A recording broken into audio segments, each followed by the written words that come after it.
Thank you very much for your time. Now, agricultural ministers are now getting involved in this. Can this be considered an escalation, Ulrich, in these farmers' protests, which have been going on for months now?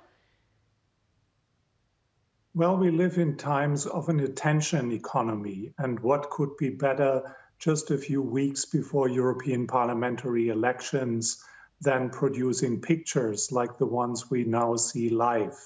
So if there is a perfect moment to mobilize support across the European Union of a segment of the economy that is very small,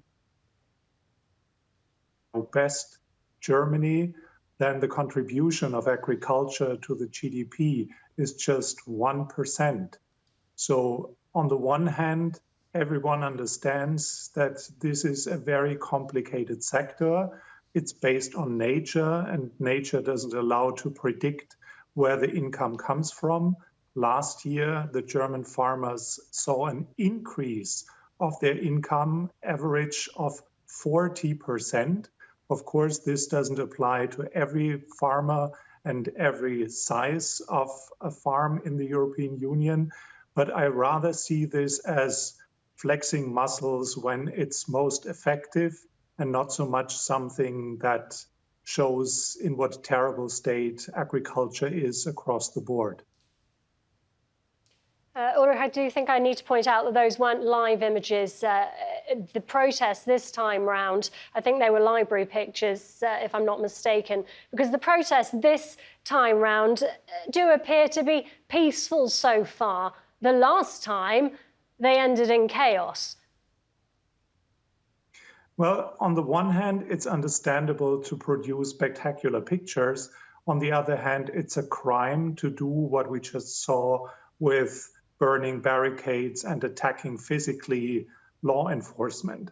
So this is not acceptable, and it doesn't really reflect what's happening on the ground. So on the one hand, it makes perfect sense to protect the interests of especially grain producers against flooding the markets with grain from Ukraine, because they are more productive given the size of the farmland in Ukraine and the fertility. But at the same time, they do not need to fulfill high quality standards that are mandatory in the European Union. So on the one hand, it's understandable that we support Ukraine. On the other hand, if a specific group suffers a lot from this act of solidarity, they also can expect solidarity within the European Union. A lot of other complaints are about red tape and an over-bureaucratic system in which the agricultural minister of France mentioned that the market is affected, but in fact there is not much market, given that from the beginning of European integration, agricultural policy had been fully centralized, establishing something like an almost socialist system in which there is not a free price mechanism that makes the life of farmers even more unpredictable. So there's a lot to complain, but given that we have a system like this, it almost needs a revolution to make everyone happy.